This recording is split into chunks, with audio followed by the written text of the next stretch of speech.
It's another Sunday, it's another brawl, what are we doing? Nonsense Rumble! That's absolutely right, this week we're having a rematch, aren't we, Rick? Yes, we are. Is it a third rematch? We're doing Archers again. If we want to get technical, we've also got an additional rematch because we did Dark-type Pokemon twice because somebody, Rick, fucked up. I did. But yes, we're doing Archers round 2 this time. For those of you with long memories, you might remember we did Archers a while ago. It was one of our first batch of Rumbles. Rick won that one when he picked Hawkeye Goth against my pick of Claude from Fire Emblem. Yeah, this week I've gone a little bit more pedestrian. I think I've gone for a bit of an out there pick, but not that out there, if you know what I mean. But before we get too far into it, we have to let the audience know what's going on. If you're new to the series, what we like to do is we pick a category, this week Archers, and we pick characters that fit that category and argue why our pick would beat the other guy's pick. It is thrilling television. Rick, sometimes, usually, more often than not, we have an honourable mention. So who's yours today? My honourable mention today is Bo from She-Ra and the Princesses of Power. Oh yeah, definite honourable mention because he's kind of not that good. Yeah. This is one of those where the if clause is really crippling Bo because he's pretty good when he's got time to prepare a specific trick arrow. But without that, he's just a reasonable archer. To be fair, he is a good archer. He makes some impressive shots. I was a bit poo-pooing him in the first episode we watched on the channel, by the way. Go check out Nonsense With You episode really early. Yes. And, but, you know, as the series went on, no, he's a very impressive archer. He's up there. I don't think he'd hold a candle to Legolas, which, in my opinion, is like the gold star, just standard archer. Yeah, Legolas is pretty much your level 20 archer, really, isn't he? Yeah, fair. But yes, Bo is my honourable mention, just because, you know, too many things are working against him. I like the guy, but I don't think he's a pick. How about you? Do you have an honourable mention today? My honourable mention is Oda Nobunaga from the Fate series. She is my honourable mention because, yes, she is the archer class. Technically, she uses a rifle. Okay. It's one of those annoying things that Fate does where archer just means ranged guy. Yeah, and like the very first archer you meet is the Shiro archer, and his ranged guy version is he goes somewhere and stabs you. Not really. He throws knives. Does he throw knives as well? Okay. It depends which part of the fucking franchise you're looking at. He throws knives. He has a the very first thing you see Shiro do is in Fate, whatever the fuck, Stay Night, I'm going to assume, is he's talking to the captain of the archery team saying, "Oh, I'm sorry, I quit archery club." So, you know, it's very well established that he is an archer in the traditional sense, but... And yeah, Unlimited Blade Works might as well be a range attack. I mean, it is. I hate Fate so much. A lot of the concepts are kind of cool, but there's so much bullshit to wade through. Yeah. Oh. Rick, who's your actual pick today? You said you were going a bit mundane. Yeah, my actual pick today is Clint Barton, Hawkeye the First. I win. Okay. Well, I might not win, I don't know. But yes, we're all pretty familiar with Hawkeye. Comic book version of Hawkeye. It's a bit weird. It's a bit iffy which version you pick as to which version is actually good or not. I'm going to assume you're going for the MCU version, but I don't know. Yeah, I'm going for the MCU version because I've been able to follow him. We followed pretty much as much of his story as they cared to show, including the cool down period where he's handing off the role to Hawkeye the Second. Who we haven't seen since. No, we haven't.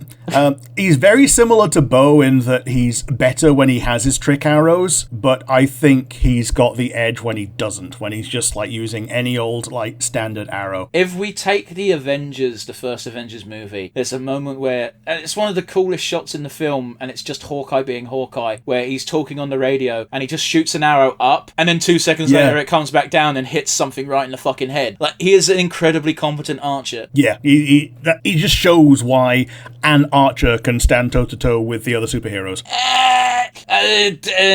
Well, okay, not toe-to-toe, more shoulder-to-shoulder. Okay, yeah, that's fine. He's good at what he does. Yeah. And every time he shows up, he's always doing, like, civilian cleanup. You know what I mean? He's making sure civilians have escape routes and stuff. He's got quite a vital role in the movies. Yeah, absolutely. But yeah, who are you going to kick my ass with?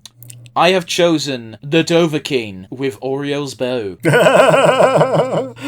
Yeah, this was almost going to be my my honorable mention of John Skyrim, Stealth Archer. Yeah, Stealth Archer's pretty good, but you could also just be like a fuck-off juggernaut of destruction. Big, heavy armor that means you don't take any damage while just fucking being a mobile turret. Yeah, and just pick up this bow, yeah. Like, one of my favourite builds in I almost said Dragonborn, in Skyrim is, you need the DLC for it, but we're mentioning that anyway because we've got Orio's Bell. Enhanced Dremor crossbow, heavy armor. I am in the middle of the room. Everything in this room is going to die in 10 seconds. Yeah. So based on archery alone, the Dovahkiin, assuming it's an archery build, which we are, he's got Orio's Bow. Why else would he have it?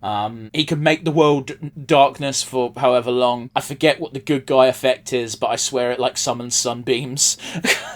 Yeah, I think it's the same thing. You shoot the sun or the moon, and it turns it into the other one. No, it doesn't do the other one. Oh, okay. I'm pretty sure there's an effect that basically, if you get hit by a shot from the sun bow, you are going to burn for a bit. Yeah.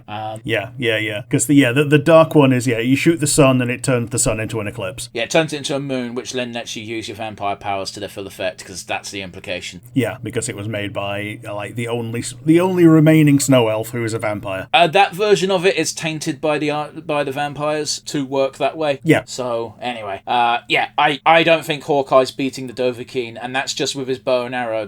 He still has his shouts. Yeah, and the rest of his build, which he's used to get there. Well, let's say for fairness' sake, he only has Orio's bow and whatever armor he happens to have. Yeah, so like there's probably some like Daedric armor or whatever. Yeah. Daedric, or if we want to keep him a stealth archer, it could just be dragon scale. Yeah, or glass or whatever it is. Well, not glass, because dragon scale is the highest. Light, is it? Okay. Yeah. It's weird, because dragon scale is the best light armor, but dragon bone is not better than Daedric for heavy armor. It's very odd. Yeah, like you need more to make it, but it's worse. Well, here's the thing, it's easier in that game to get dragon bones than it is to get Daedra hearts. Yeah. Meanwhile, in fucking Oblivion, you get Daedra hearts every other fucking second. Yeah, there's like one Daedra heart in Whiterun, then you have to go steal it, so... My usual method is, if you do the Mephrons Dagon Daedric quest, there's 3 Daedra that spawn in there, so that's an easy source of 3 hearts, but you have to wait like 20 days for them to respawn. Yeah, that and just sitting in the alchemy shop. Yeah, you could do that, but that costs money, unless you're a thief, but I've never pickpocketed. My levels in pickpocketing are always shit. But yeah, I think whether or not we go heavy fuck off, I'm just going to stand here and shoot version of the Dovahkiin, or if we go stealth archer route, I think he's beating Hawkeye. Probably. Hawkeye does have... when he goes deaf, is that just like reduces his ability to find the Dovahkiin who's stealth archering as well. I just don't see any scenario where Hawkeye takes a win here. Unless you invoke the if clause, which you're not allowed to do. Dovahkiin wins! Dovahkiin, Dodadistos Farin. I don't know the words, cause no one does. Yeah, for me it was Dovahkiin, fuck around in Skyrim. That's a pretty funny one. I like that. Oh, I really do like that. But yes, the Dovahkiin wins. There is a silver lining for Rick, of course, because it means the Dovahkiin will not be showing up on my side ever again. Yeah, he can't be an axe wielder. He can't be a mage. He is a pretty powerful card to play, because if he is the epitome of that route, he's pretty strong. But can he beat Goku though? No. Neither of us have played the Goku cards yet, and I don't think we're going to. We're keeping that in our pockets, yeah. Join us again next week, where we definitely can't play the Goku card. Bye everybody.